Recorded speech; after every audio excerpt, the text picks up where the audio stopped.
India's decision to buy Russian oil has drawn sharp criticism from the West. Since the Ukraine conflict began, Western leaders and media outlets have repeatedly questioned India's stance, suggesting that such purchases undermine international efforts to isolate Russia. Economically, the scrutiny has been intense with calls for India to align more closely with Western sanctions. Yet, many European countries continued similar purchases often overlooked in the global debate. In fact, some of the very nations criticizing India have themselves relied on Russian energy to keep their economies running, especially during periods of high demand. This double standard is rarely discussed openly, but it shapes perceptions and policies behind the scenes. Singling out India, a developing nation with vast energy needs, seems unfair. Unlike wealthier countries, India faces the daily challenge of providing reliable power to a rapidly growing population and expanding industries. The stakes are higher for India, where energy shortages can mean lost livelihoods and stunted development. India's priority is affordable energy for its 1.4 billion citizens. For millions, access to electricity is still a recent achievement, and any disruption in supply can have far-reaching consequences for health, education, and economic opportunity. Buying discounted Russian oil helps stabilize global prices, preventing shocks that would hurt everyone, including critics.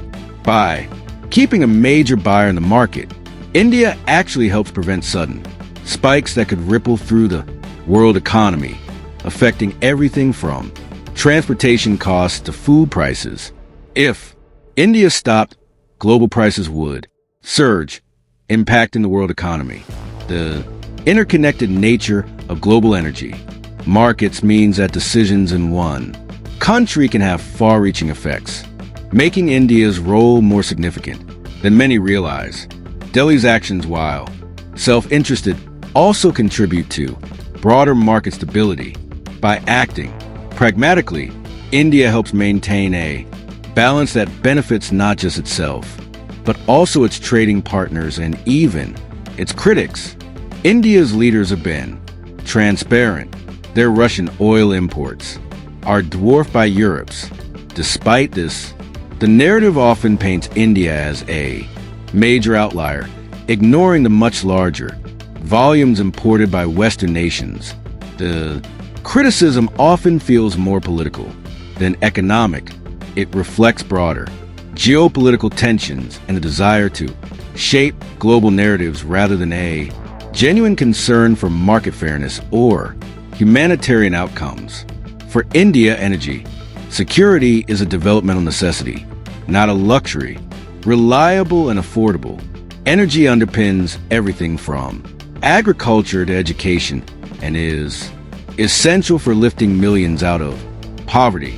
India condemns violence in Ukraine but won't compromise its own security while others act in self-interest. Indian officials have repeatedly called for peace and dialogue, but insist that national interests must come first, especially when others are not held to the same standard. The world's approach to sanctions can't be one size fits all, especially for the global South. Developing nations face unique challenges and must be allowed the flexibility to make choices that suit their circumstances. Delhi's choices reflect pragmatism, not defiance. India's approach is shaped by necessity, careful calculation, and a desire to protect its people, not by a wish to undermine global efforts.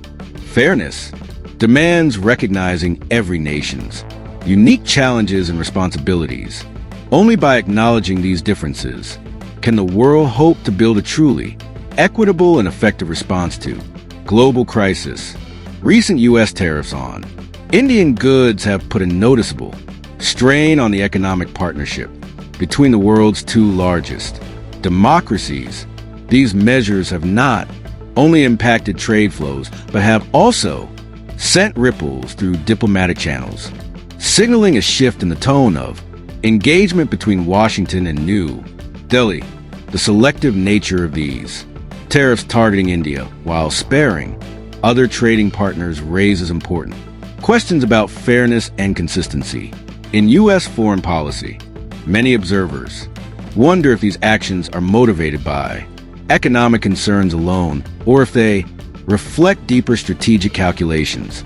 For India, public pressure from Washington complicates an already challenging domestic political landscape.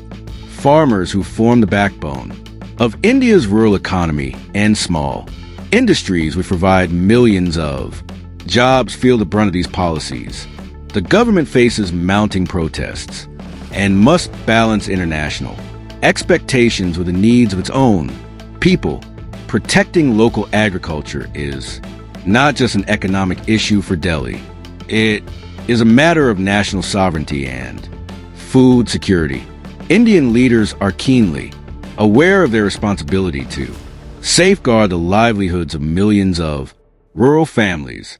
India's response has been firm and measured by advocating for a rules-based international trading system and using global forums like the WTO and the United Nations.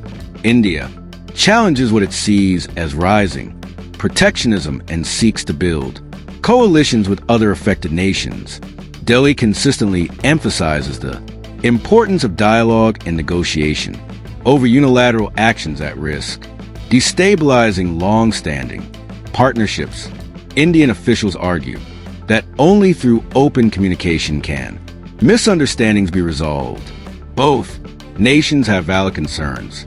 Protecting U.S. jobs and industries is as important to Washington as safeguarding Indian livelihoods is to Delhi. However, finding solutions requires mature negotiation, mutual understanding, and a willingness to compromise rather than resorting to public standoffs or political posturing. It's crucial to remember that trade disputes, while significant, should not overshadow the broader strategic partnership between the U.S. and India. Their cooperation extends to defense, technology, and regional security, making the relationship far more complex and valuable than any single disagreement. India seeks reciprocity and respect in its dealings with the U.S., not pressure or one-sided demands. Mutual trust and understanding are essential for a healthy partnership. The relationship between these two nations needs careful, thoughtful management to ensure it is not derailed by short-term political interests or election year rhetoric. Ultimately, only through honest, sustained dialogue and a willingness to see each other's perspectives can both sides find common ground and build a partnership that benefits their people and the world at large. Strategic autonomy is the core of India's foreign policy. It means making decisions based on national interest, not external pressure. India insists on bilateral solutions, especially with neighbors like Pakistan, rejecting outside mediation. This approach preserves sovereignty and avoids external agendas. India partners with major powers but avoids formal alliances, keeping flexibility. This balance lets India cooperate on shared interests while retaining independence. Strategic autonomy allows India to engage with the U.S., Russia, and China on its own terms. In a world demanding sides, India's autonomy is its greatest strength.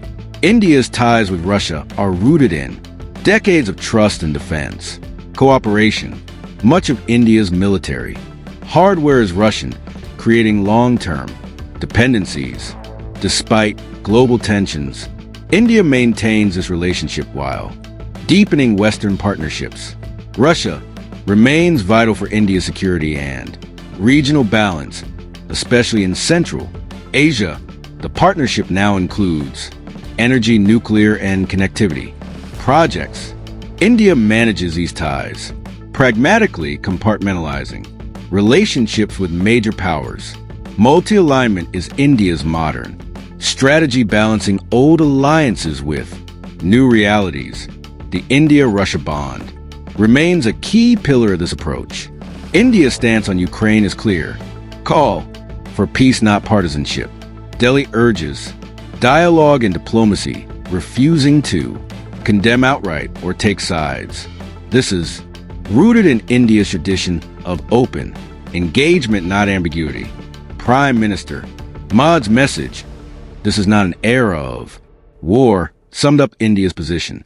India highlights the conflict's global fallout, especially for developing nations, by keeping channels open with all sides. India plays constructive, bridge-building role. Strategic autonomy guides India's refusal to align blindly with any bloc. India's approach is consistent with its values and its aspiration for global peace. India-China relations are defined by both conflict and cooperation. The border standoff, since Galwan has frozen ties with troops still deployed. Some disengagement has occurred, but core disputes remain unresolved. India insists normally depends on restoring peace at the border. China's regional moves like the Belt and Road and ties with Pakistan fuel Indian concerns despite tensions. Trade and multilateral cooperation continue, though India is reducing dependencies. The relationship is a balancing act, managing security threats while engaging economically.